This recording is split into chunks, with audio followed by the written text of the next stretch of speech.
Olá, tudo bem? Eu sou o Pablo Felipe e você está no canal Um Pouquinho de Direito. E hoje eu falarei sobre o enunciado 203 da súmula do Superior Tribunal de Justiça, que trata sobre recurso especial e juizados especiais. Diz o texto que não cabe recurso especial contra a decisão proferida por órgão de segundo grau dos juizados especiais. Então, é um enunciado que nos traz um impedimento acerca, uma limitação sobre o recurso especial. Essa súmula é de 98, porém a atual redação foi criada, alterada em 2002. Vamos entender com calma então esse importante entendimento do STJ. Bom, recurso especial, juntamente com recurso extraordinário, que é de competência do STF, são os chamados recursos excepcionais, ou seja, são impugnações a decisões judiciais que se limitam a analisar questões de direito. Não há análise no bojo desses recursos de questões fáticas, de questões probatórias, apenas se debruçam sobre teses jurídicas, de forma a, nos termos da Constituição Federal, uniformizar, controlar a interpretação das leis federais e da Constituição Federal. Tanto que são recursos com fundamentação limitada, restrita ao que está previsto na Constituição Federal. No caso do recurso especial, ele é previsto no artigo 105, inciso 3 da Carta Maior. Pois bem, nós temos também aqui que entendermos que o CPC também traz procedimentos acerca desse recurso nos artigos 1029 a 1041. E também o regimento interno do STJ trata sobre essa questão. Ainda sobre recurso especial, nós temos o chamado pré-questionamento, ou seja, a necessidade de que, antes de se interpor recurso, a questão objeto precisa ter sido analisada pelos órgãos anteriores, seja em primeira instância, segunda instância. Daí o chamado pré-questionamento, ou seja, não se pode, na ocasião da interposição do recurso especial, trazer algo que ainda não foi analisado pelas demais instâncias, sob pena de ocorrer a chamada supressão de instâncias. Ok? Pois bem, ainda dentro da ideia de fundamentação restrita, vamos analisar o que diz o artigo 105, inciso 3 da Constituição. Então, diz que compete ao Superior Tribunal de Justiça, diz o inciso 3, julgar em recurso especial as causas decididas em única ou última instância pelos tribunais regionais federais ou pelos tribunais dos estados, do Distrito Federal e territórios. Quando a decisão recorrida, aí nós temos três alíneas. Vamos entender primeiro o inciso 3. Então, quando a decisão provier de única ou última instância, ok, tendo sido julgada por tribunal, seja um regional federal, seja um tribunal estadual ou do Distrito Federal, aí é possível se falar em recurso especial. E aqui nós temos uma diferença em relação ao recurso extraordinário, uma sensível e importante diferença que inclusive dá ensejo ao enunciado 203. Em relação ao recurso extraordinário, diz o artigo 102, inciso 3, que ele é cabível contra decisões de única ou última instância, mas não limita a que essas questões tenham sido decididas por tribunais. Daí que, por exemplo, o enunciado 640 do STF, já comentado aqui no canal, nos diz que é cabível um extraordinário, por exemplo, de decisões de turma recursal, diferente do especial. Por quê? Porque nos diz o enunciado, o inciso 3, que a decisão deve ter sido emanada de tribunal. E uma turma recursal de juizado especial não é tribunal. Já vamos aprofundar sobre esse ponto também. Então, aqui é a primeira compreensão necessária.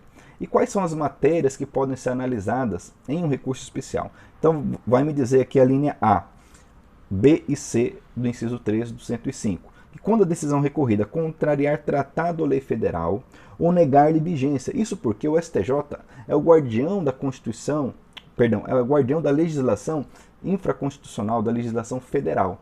Assim como o STF é o guardião da Constituição. Então, cabe ao STJ a última palavra sobre lei federal, sobre a vigência de lei federal. A linha B diz que quando a decisão julgar válido um ato de governo local contestado em face de lei federal. Temos aqui também outro momento em que o STJ precisa se manifestar sobre essa lei federal. Okay? E C, quando a decisão der à lei federal interpretação divergente da que lhe haja atribuído outro tribunal. Então nós temos aqui tribunais interpretando de formas diferentes questões legais federais. Então cabe ao STJ uniformizar. Ok. Dentro desse entendimento, então, vamos agora falar um pouquinho sobre os juizados especiais, para entender o porquê e como fazer, como realizar esse controle nesse microsistema. Então nós temos um microsistema chamado juizados especiais federais, composto pelos chamados juizados especiais estaduais, são cíveis e criminais, previstos na Lei 9.099 de 95. Nós temos os chamados juizados especiais federais, também cíveis ou criminais, previstos na Lei 10.259 de 2011. E temos os juizados especiais da Fazenda Pública, que atuam no âmbito dos estados, previstos na Lei 12.153 de 2009. Esses três juizados, essas três leis, formam o chamado microsistema dos juizados especiais. Pois bem, no juizado nós temos a decisão de primeira instância, e em segunda instância a decisão provém da chamada turma recursal, que não é um tribunal, mas é formada por juízes de primeiro grau. Ok? Pois bem, daí a limitação quanto ao recurso especial, porque como a turma recursal não é um tribunal, não cabe, nos termos do inciso 3 do 105, recurso especial dessas decisões, ainda que tomada em única instância ou em última instância. A questão que surge é, poderia então essa turma recursal ser a última palavra em questões de competência do STJ? Então, por exemplo, uma decisão de turma recursal que contraria uma lei federal ou um tratado, ou negue vigência a um tratado. Como não cabe recurso especial, essa decisão da turma recursal ficaria sendo a última palavra? Daí que nós temos essa problemática, mas já sabemos que recurso especial não cabe com base na interpretação e no enunciado 203. O que fazer? Como a lei dos juizados especiais federais e a lei do juizado da Fazenda Pública são leis mais recentes, elas trazem uma forma de lidar com essa questão. Há uma previsão na lei, diferente da Lei 9.099, que não há nenhum instrumento previsto na própria lei para tratar dessa questão. Então, no âmbito do Juizado Especial Federal e Juizado da Fazenda Pública, então diz o artigo 14 da Lei do Juizado Especial Federal e 19 da Lei dos Juizados da Fazenda Pública, que existe a chamada uniformização, um procedimento um pedido de uniformização de jurisprudência, quando há então divergência entre turmas recursais de tribunais diferentes, quando essa questão, inclusive, contraria a súmula ou jurisprudência dominante do STJ, o STJ será chamado para se manifestar sobre essa questão. Então, não vou me deter nesses dois artigos, basta a leitura. Então, vou repetir aqui o artigo 14 da Lei do Juizado Especial Federal e artigo 19 da Lei dos Juizados Especiais da Fazenda Pública. Nos resta aqui analisar, então, o que fazer em relação ao Juizado Especial Estadual, previsto na Lei 9.099. Vamos imaginar, então, que no âmbito de um juizado especial, uma decisão contraria um tratado. Vamos pegar uma questão de consumidor, direito do consumidor.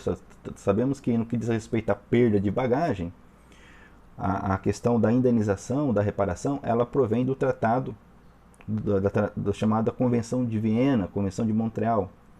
Mas vamos supor que o juizado especial, a turma recursal, não aplique a Convenção de Viena, a Convenção de Montreal, mas aplica aí o CDC na questão. Está contrariando um tratado, não está aplicando, está negando vigência a esse tratado. Qual o remédio? Qual a questão? Como resolver isso? Bom, nós temos nessa situação aqui a chamada reclamação. A reclamação, por sua vez, é uma ação que tem por objetivo resguardar a competência e a autoridade das decisões dos tribunais. No caso do STJ, está previsto no artigo 105, inciso 1, a linha F, a reclamação para preservação da sua competência e garantia da autoridade de suas decisões. Ok?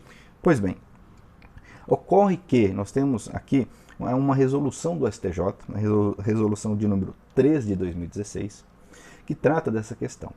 Então, a decisão de turma recursal de juizado especial estadual que contrarie o que está na linha A, a linha B, a linha C do inciso 3 do artigo 105 da Constituição Federal. Apesar de não caber recurso especial, caberia a reclamação. Diz o artigo 1º dessa resolução que caberá às câmaras reunidas ou à seção especializada dos tribunais de justiça, atenção aqui, dos tribunais de justiça, a competência para processar e julgar reclamações.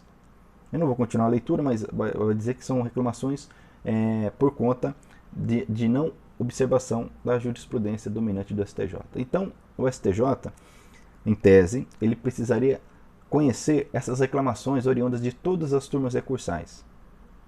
Ocorre que, por uma questão de racionalização, ele edita a Resolução 3 de 2016, determinando que os tribunais de justiça criarão então esses órgãos para analisar essas reclamações oriundas das turmas recursais, para resguardar a competência do STJ.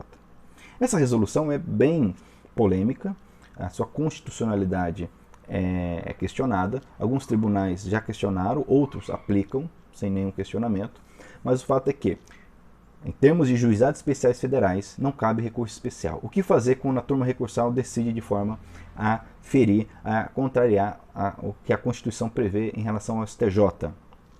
Então, caberia no âmbito do juizado especial da Fazenda Pública e do juizado especial federal o chamado pedido de uniformização de jurisprudência, previsto nas respectivas leis. Em relação ao juizado especial estadual, seja civil ou criminal, caberia então a reclamação, obedecendo o que está disposto na Resolução 3 de 2016.